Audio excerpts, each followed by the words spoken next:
A Serbian wildfire that has been burning for weeks has forced evacuations as fire crews struggle to control the blaze, which has already burned through large areas of a forest reserve. Low water levels in Budapest have exposed a relic from World War II.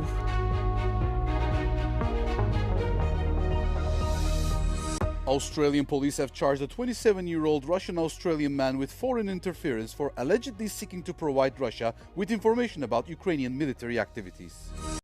Australian police have charged a 27-year-old Russian-Australian man with foreign interference for allegedly seeking to provide Russia with information about Ukrainian military activities. Police said the man traveled to Russia in October 2024 for military-style training before returning to Australia and maintaining contact with people he believed were linked to Russian intelligence. He then traveled to Ukraine in 2025, where police allege he joined the Ukraine armed forces and gained access to information about military personnel, units and locations. A number of electronic devices and various items relevant to the investigation were seized, which will undergo extensive forensic examinations. Intentional foreign interference carries a maximum 20-year prison sentence in Australia.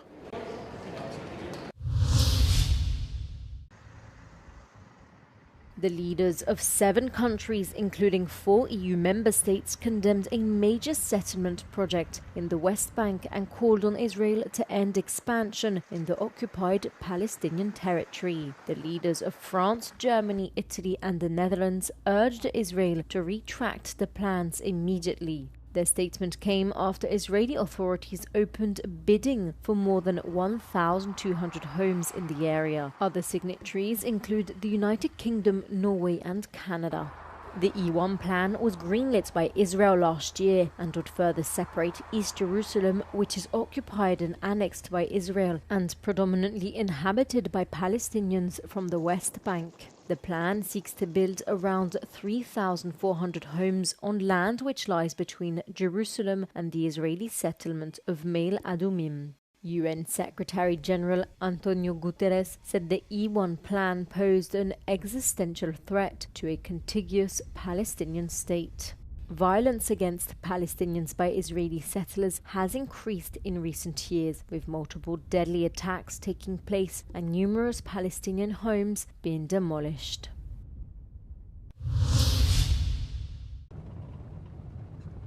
Belgium's largest wildfire in a century was brought under control on Thursday after a 7-day fight involving hundreds of firefighters in the High Fens Nature Reserve. The local governor's office said the fire is not expected to spread unless there is a major change in weather conditions. The High Fens fire expanded over the weekend to half the size of Manhattan, burning through peatland, pine trees and hiking trails. Authorities said the fire was now fully contained on its western side, with operations continuing to the east to finish the job. But officials have warned it will take weeks or even months of soaking and dousing to prevent the blaze from reigniting. Around 350 firefighters and other emergency personnel remain deployed, as do the many farmers who mobilized in support of the operation last week.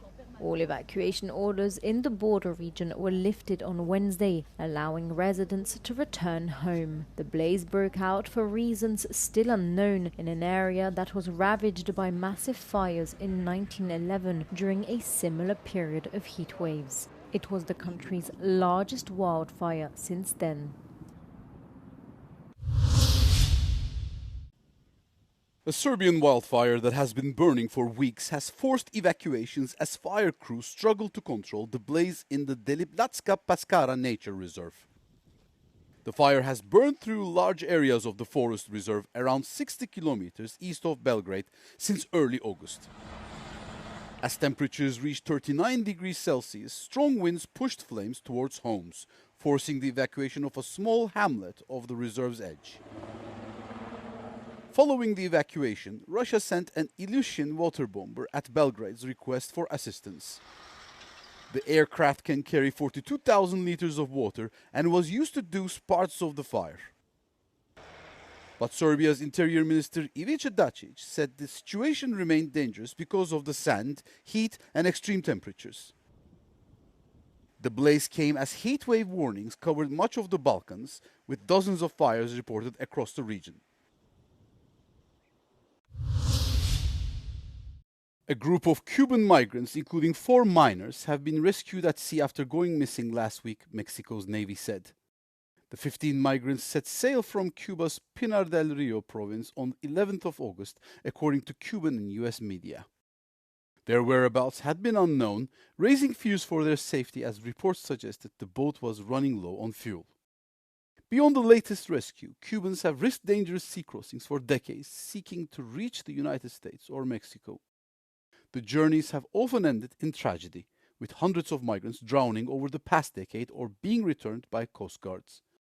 The rescue comes amid worsening conditions in Cuba, where Washington's energy blockade has contributed to severe shortages of electricity, food, water, and medicine.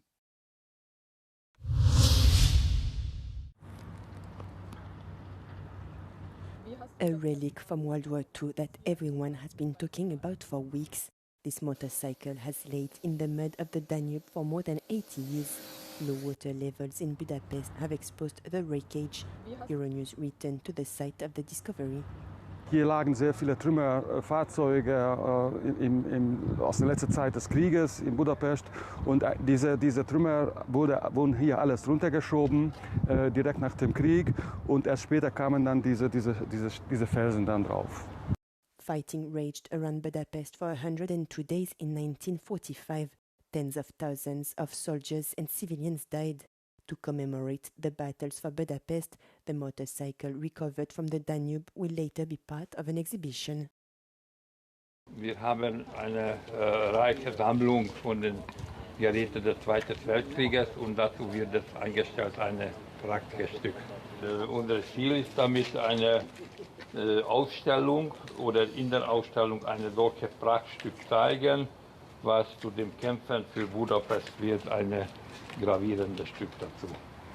What the mud had preserved over decades is now becoming visible piece by piece. In addition to the motorcycle, there is also equipment and military identity tags belonging to 2 soldiers. Die Gebeine wurden aufgenommen und in das Depot geliefert, also in den größten Soldatenfriedhof des Volksbundes in Ungarn, den Sammelfriedhof Budapest.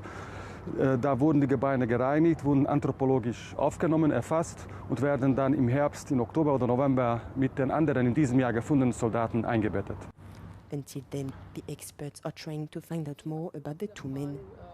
Wenn er gefallen wäre, dann hätten ihn seine Kameraden hätten die Erkennungsmarke gebrochen. Der obere Teil bleibt bei dem Soldaten mit den 2 Löchern und der untere Teil nehmen die Kameraden an sich und schicken an die zentrale Stelle. This would give the fallen soldiers a grave after more than 80 years and perhaps one bearing their names. For the Volksbund and the Hungarian Institute and Museum of Military History, remembrance is also a form of peace work. Prince Harry and his wife Meghan are moving back to the UK this month, but they won't be resuming their roles as working members of the royal family, according to reports. Harry and Meghan gave up their royal duties and moved to California more than 6 years ago to earn their living through lucrative contracts with Netflix and Spotify. However, one royal expert believes it is still possible for Harry to regain his popularity. If he really wants to come back to the UK and be a public figure again, then it will be...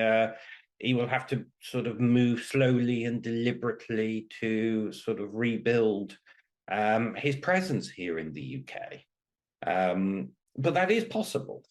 Camilla has sort of shifted from public enemy #1 in the mid-1990s to being one of the leading members of the royal family. The family plans to live at a private, non-royal residence outside of London. Relations with the rest of the royal family soured when they moved to the US, mainly due to frank interviews by the couple and to Harry's best-selling tell-all biography, Spare. Harry has recently expressed an interest in reconciliation with his father, King Charles, who is being treated for an undisclosed form of cancer. Buckingham Palace has a policy of not commenting on the affairs of non-working members of the royal family. Here, the schedule has been completely turned upside down. In the famous Champagne wine region in northeastern France, the harvest began very early in August, a first for some winemakers.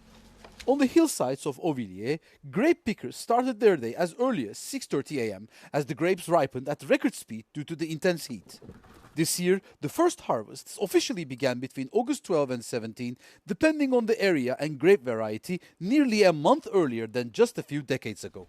Moi, ça fait 30 ans que je travaille sur l'exploitation. Et au début que je travaillais, à 30 ans, mon père il me disait au 15 août, allez, pars en vacances. Et aujourd'hui, on est le 18 août, on est en pleine vendange et c'est du jamais vu. A little further east in Tours-sur-Marne, the situation is the same. The owner of these vineyards can't help but notice that for the past 20 years or so, and especially since the 2003 heat wave, the harvest has consistently started earlier, and that we will likely have to get used to this in the future. 2003 reste dans les annales, on s'en souvient encore, c'est d'ailleurs la première année où on a vendangé fin août en Champagne. Depuis 2003, on a déjà vendangé au moins 10 fois fin août. Et donc 2026 restera probablement dans les annales par son gel, par sa précocité. Et peut-être que dans 20 ans, on se dira que finalement, vendanger le 15 août, ça devient à peu près normal. Indeed, this year's frost in late March initially reduced the harvest, before 4 heat waves and drought further accelerated the grapes' ripening. It remains to be seen what this express harvest will yield in the bottles. In the cellar, the first juice has already been pressed and the first bubbles are foaming. So we'll have to wait a few years to find out if this very early vintage will also turn out to be a great one.